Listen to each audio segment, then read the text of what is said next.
This video is an in-depth tutorial about how to get better camera moves and an overall more cinematic image with the DJI Osmo Action 5 Pro. I'll teach about my settings, movement techniques, using ND filters, different kinds of mounted shots, and shooting in low light. So let's go ahead and get started. And thanks to DJI for sponsoring this video. Now I'm going to talk to you about the settings and the shooting techniques that I use when I'm shooting in bright outdoor environments like this. First of all, I'm shooting at 4K, 60 frames per second. I'm using the 4:3 aspect ratio, so I have room to crop it in post, whether I want to go horizontal or vertical. My white balance is 5600K. I have my ISO locked at 100, and my shutter speed I set manually to 1000. That means that the stabilization on the Action 5 will work very well, because the faster your shutter is, the better the stabilization will be. And as always, my color is D-Log-M, and my image adjustment is manual. Texture, -1, noise reduction, -2. So there's a special way that I like to move with action cameras that simulates what you would get if you were shooting with a bigger camera on a gimbal. So we've got a really cool view here. I'm going to start with the frame that shows this single point horizon in the center, in the distance. And then I want to pull back to reveal more of the world around me. So we're starting with this view and then walking back steadily, doing my ninja walk here, and revealing.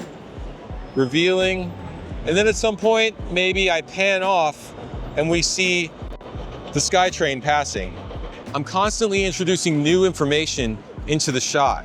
And that's, to me, what makes the camera move more interesting and also more cinematic. It's not just making it smooth, it's about giving your audience more information, more interesting stuff to look at as the shot progresses.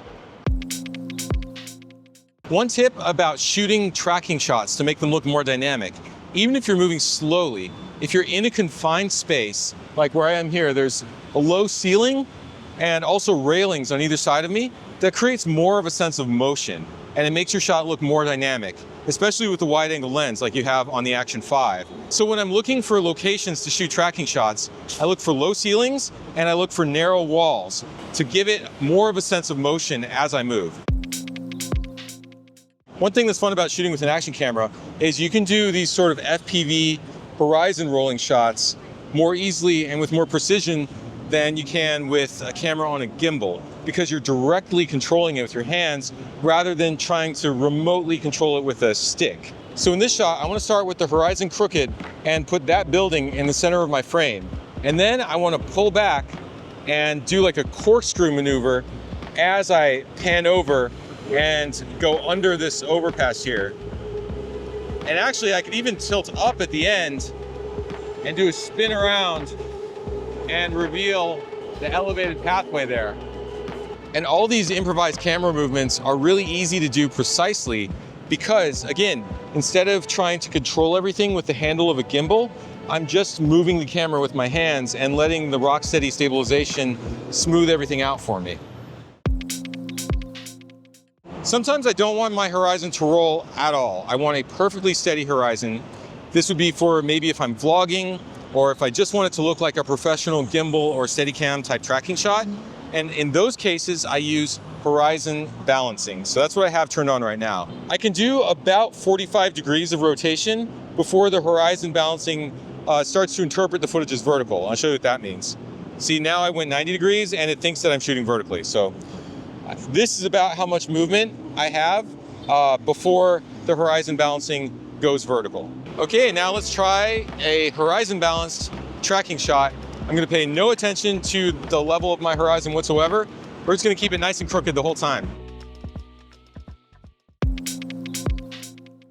I shoot these shots at 60p for a reason, because in post, I can add back in that missing motion blur, as long as most of the motion in the shot is coming from the movement of the camera itself. Now, this is just because of the way that fake motion blur works, but basically it's tracking the vectors of the movement of the objects in your shot.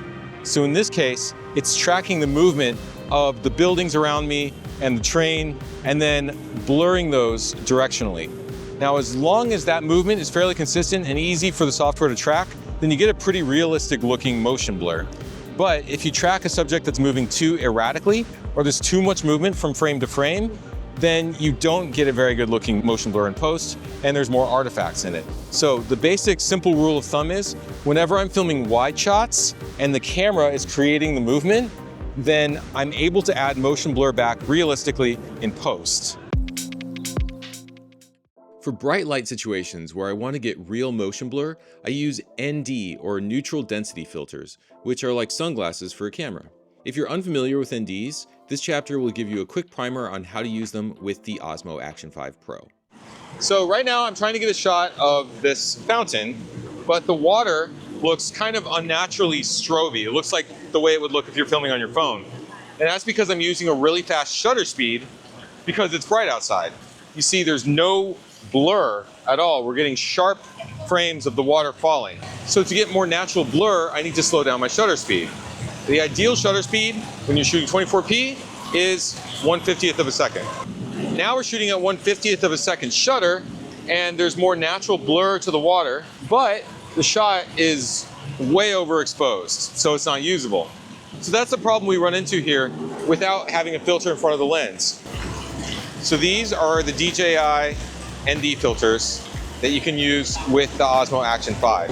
So there's 3 strengths, 8, 16, and 32. I think for this situation, I only need the weakest strength, the least dark, which is the 8. Now I'm using the ND filter and I have exactly the same settings on the camera as before, and we have the correct exposure in the frame, plus we have the natural motion blur of the water.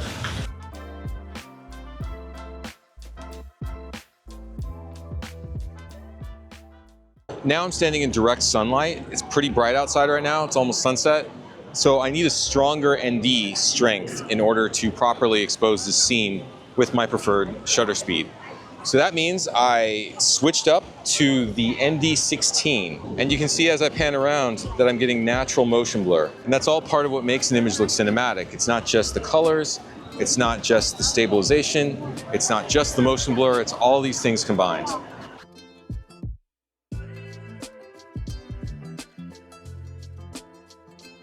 Another reason to use an ND filter is if you're filming something that doesn't need stabilization. So in this case, I have the Action 5 on a selfie stick tripod, which means there's no camera shake whatsoever. It's perfectly stable. So I just turned off my stabilization, and I'm using that ND16 filter to bring down the exposure so that I can keep my shutter at 1/50th of a second and get this nice natural motion blur as I talk. So it's lunchtime. We stopped off at this restaurant and we had the idea to try to get a shot of the food being brought to the table. So whenever my food's ready, I'm gonna try to clamp this magic arm onto the plate as they bring the food. And the cool thing about the Osmo Action 5 is it has a quick release. So I can very quickly drop this on there when it's time to shoot. And then when I wanna go handheld again, I can just quick release it off and shoot a handheld shot. So if I want to get more coverage, whatever, I don't have to unscrew it. We got the clamp in place on the plate, and I'm going to quick release attach the Action 5, just like that.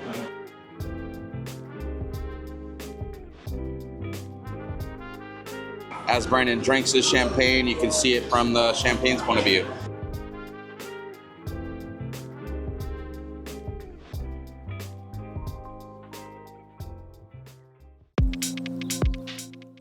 We got a tuk-tuk here, and I am going to mount the Action 5 on the tuk-tuk using my magic arm and my clamp. So for this kind of shot, the camera's already stabilized by the mount itself, so I'm turning off the rock steady stabilization entirely, and I'm just gonna let the natural motion blur happen in the shot. Rolling. Okay, it's mounted up on the front of the tuk-tuk. Let's hope it holds. To monitor what I'm shooting, I'm using the Mimo app on my phone. That gives me a real-time feed direct from the camera, so that way I know if it fell off or not. So far it looks like we're okay. Now I'm moving it to another position, and we're gonna try to get another shot.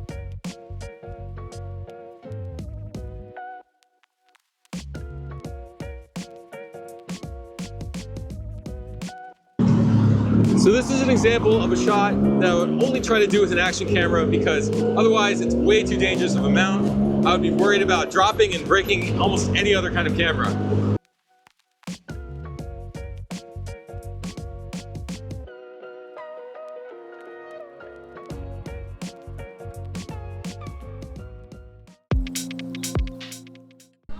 Here's a feature of the Action 5 that I'm not even sure is intentional, but I'm going to show it to you anyway. The bottom of the camera is magnetic, so when you hold it vertically, that means if you find some metal object, then you can stick the camera to it, like I just did, and then film yourself just like that. Now we're going to talk about using the Osmo Action 5 in a lower light environment and still trying to get interesting cinematic camera moves. So right now I'm in a pretty dimly lit coffee shop, so I'm going to change the settings of the Action 5 to accommodate the environment, and I'm also going to change my shooting technique a bit, and you'll see why I do that. So for this scene, I'm shooting 4K, 24 frames per second, 4:3 aspect ratio, and I'm using the RS stabilization mode, not Rocksteady Plus. I'm just using the regular Rocksteady. My white balance, 3200K, because this is an interior environment and it's more or less tungsten balanced in here, I guess. And I'm increasing my ISO to 800 because that's about as high as you want to take it on an action camera before it gets really grainy. Now, the most important setting is shutter speed. In low light environments, I always use 1/50th shutter, 1/50, because that's the appropriate 180-degree shutter speed that you would use for any cinematic shooting. And also, there's not enough light for me to use a faster shutter. But that means that the built-in stabilization is not going to work as well. And that's because the stabilization on action cameras relies on that fast shutter. Here's a shot showing some blurry artifacts because the shutter was too slow and the camera was bouncing around too much. So because the shutter's slower and it's not stabilizing as well, I have to move more smoothly. And I'll show you right now how I do that. I grab the camera with both hands, and then I put my elbows down here toward my body, and I just slowly heel-toe rock forward, and I walk like I'm holding a glass of water really carefully and trying not to spill it. So what I'm doing here is I'm trying not to create any sudden shakes while I'm walking so that the stabilization can still do its job without creating those blurry artifacts. Low light has never been a specialty of action cameras, and even though the Action 5 has better performance than most, I still wouldn't recommend using it very much at nighttime. But if you really want to get shots with a nighttime feeling, my recommendation is to shoot as much as possible at dusk, blue hour, which is when I'm shooting right now. So the sun has already gone down, it's slowly getting darker outside, but there's still this general ambience around me, which looks quite nice. So I recommend trying to get your nighttime shots before it's truly night, and then cool down your white balance a little bit. I'm using 4600K right now to make everything look a little bit more blue, and then try to avoid raising your ISO. I try to stay below ISO 400 most of the time, or 800 if I'm really desperate for a better exposure. So those are my tips for shooting in darker conditions. Hope you enjoyed this tutorial. If you want to learn more about the DJI Osmo Action 5 Pro, check the link in the description. Otherwise, please do click like and subscribe, and I'll see you in the next one.